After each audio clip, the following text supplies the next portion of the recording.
Hi friends, welcome to our channel. இன்றைக்கி நாம் வீடியோவில் என்ன பார்க்க போகிறோன்னா ரொம்ப ஹெல்த்தியான ஒன்று. இப்போ பார்த்திங்கன்னா இன்னும் ஒரு கொஞ்ச நாளில் வந்து விநாயகர் சதுர்த்தி வரப்போகுது. கொழுக்கட்டைனா விநாயகர் ரொம்ப பிடிக்கும், நாம்ளும் செய்ய போகிறோம். ஃபஸ்ட்டு இப்போ நம்ம ட்ரையல் பார்க்கலாமா? வாங்க எப்படி செய்யுதுன்னு பார்க்கலாம். அதுக்கு முன்னாடி நம்ம சேனலை சப்ஸ்கிரைப் பண்ணலாம், சப்ஸ்கிரைப் பண்ணிக்கோங்க. வாங்க வீடியோக்குள்ளே போகலாம்.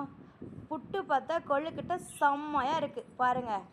பார்த்தாலே உடனே செஞ்சு சாப்பிடணும்னு தோணும். ஃபஸ்ட் நம்ம தேவையான அளவு நிலக்கடலை சொல்லுவாங்க. எங்கள் ஊரில் இதை வந்து நாங்கள் கடலக்கான்னு சொல்லுவோம். உங்கள் ஊரில் என்ன சொல்லுவீங்களோ கமெண்ட் பண்ணுங்கள். தேவையான அளவு உரித்து எடுத்துக்கலாம். உரித்து எடுத்தது வந்து ட்ரை ரோஸ்ட் பண்ண போகிறோம். நல்லா வந்து வறுத்து எடுக்க போகிறோம். சட்னிக்கு போடுவோம்ல, அது மாதிரி வறுத்து எடுத்துக்கலாம். நான் கையை வச்சு வந்து உடனே கலரி விடலை, சும்மா அது உங்களுக்கு காட்டிட்டு அதுக்கப்புறம் வந்து ஒரு கரண்டி வச்சு தான் அதை வந்து வறுத்து எடுத்துக்கிட்டேன். பாருங்கள், இந்த அளவுக்கு வறுத்து எடுத்துகிட்டு இதை கொஞ்சம் நேரம் ஆற வச்சுக்கலாம். சூட்டோடு வந்து பண்ணிங்கன்னா கையில் சுட்டுரும். அதனால் இந்த கேப்பில் பார்த்திங்கன்னா அரிசி வந்து பச்சரிசி வந்து 1 மணி நேரத்துக்கு முன்னாடி ஊற வச்சு அதை எடுத்து கொஞ்சம் அந்த தண்ணியெலாம் வடிச்சிட்டு காய வச்சு எடுத்துக்கிறேன். அந்த கடலக்காய் வந்து அதாவது நிலக்கடலை வந்து ஆறுறதுக்குள்ளே தேங்காய் துருவி எடுத்துக்கலாம்.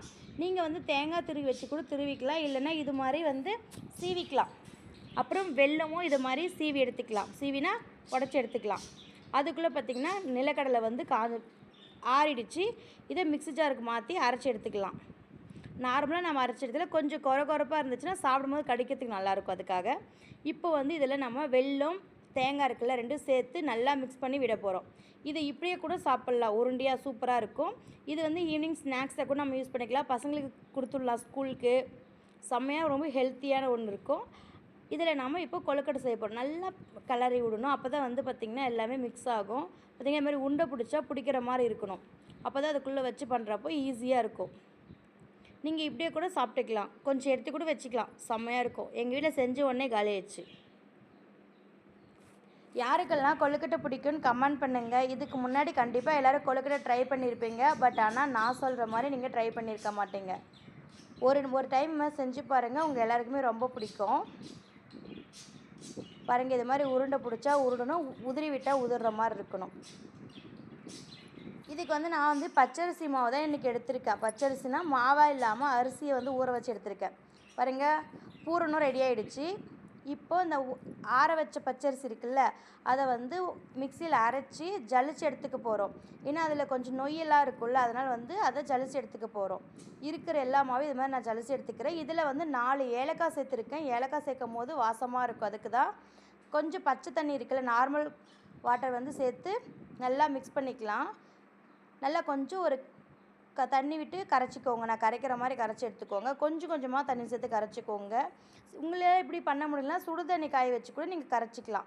இப்போ வந்து இதை வந்து மீடியம் ஃப்ளேமில் வச்சுட்டு நல்லா கிண்டி விட்டே இருக்கணும். கை விடாமல் கிண்டணும், இல்லைனா அடி பிடிச்சிரும். நீங்கள் ஒரு டைம் மட்டும் இது மாதிரி ட்ரை பண்ணி பாருங்கள். இனிமேல் கொழுக்கட்டைனா நாம் சொன்ன இந்த ரெசிபி தான் உங்களுக்கு ஞாபகம் வரும். இப்போ பார்த்திங்கன்னா இது நல்லா வந்துருச்சு. சுற்றி நல்லா பாதிங்க மாதிரி அமுத்தி பார்த்தா தெரியும் வெந்திருக்கு சொல்லிவிட்டு. அதுக்கப்புறம் இது ஒரு ஈரத்துணி போட்டு மூடி வச்சுக்கோங்க, இல்லைனா வந்து ஆறிடும். அப்புறம் வந்து நம்மளால் வந்து தட்டவே முடியாது.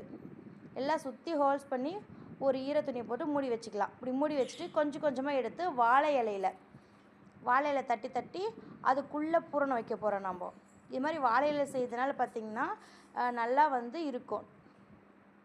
வாழை இலை வாசமும் ப்ளஸ் பார்த்திங்கன்னா அதோட ஏலக்காய் வாசம், பச்சரிசிலாம் பார்க்கும் போது வாசம் செம்மையாக வரும். பக்கத்து வீட்டிலேருந்து வந்து கேட்பாங்க என்ன செய்கிறீங்க சொல்லிட்டு.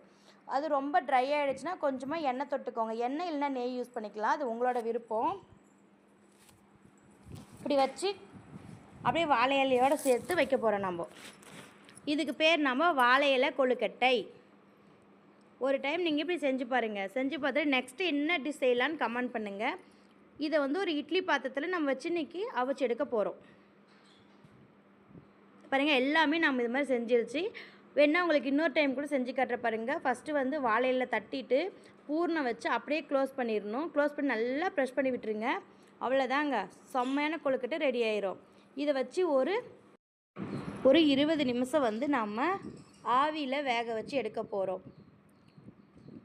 பாருங்கள், இப்போ நம்ம ஸ்டவ் பற்ற வச்சாச்சு. இது வந்து இட்லி பாத்திரத்தில் வைக்கிற மூடி போட்டு 20 நிமிஷம் கழித்து நம்ம ஓப்பன் பண்ணி பார்க்கலாம். பாருங்கள் இப்போ 20 நிமிஷம் ஆகிடுச்சு. ஸ்டவ் ஆஃப் பண்ணிவிட்டு ஓப்பன் பண்ணி பார்த்தா சுவையான வாழை இலை கொழுக்கட்டை ரெடி. அப்புறம் என்ன, சுட சுட சர்வ் பண்ண வேண்டியது தான். அப்படியே வாழை இலை விரித்து பார்த்தா கொழுக்கட்டை எப்படி இருக்குது பாருங்கள். உங்களுக்கு இந்த வீடியோ பிடிச்சிருந்தா லைக் பண்ணுங்கள், ஷேர் பண்ணுங்கள், மறக்காமல் நம்ம சேனலை சப்ஸ்கிரைப் பண்ணிக்கோங்க. பாய் ஃப்ரெண்ட்ஸ், நெக்ஸ்ட் வீடியோவில் பார்க்கலாம். டாட்டா. யாருக்கெல்லாம் கொழுக்கட்டை பிடிச்சிருக்கோ கமெண்ட் பண்ணுங்கள். பாய்.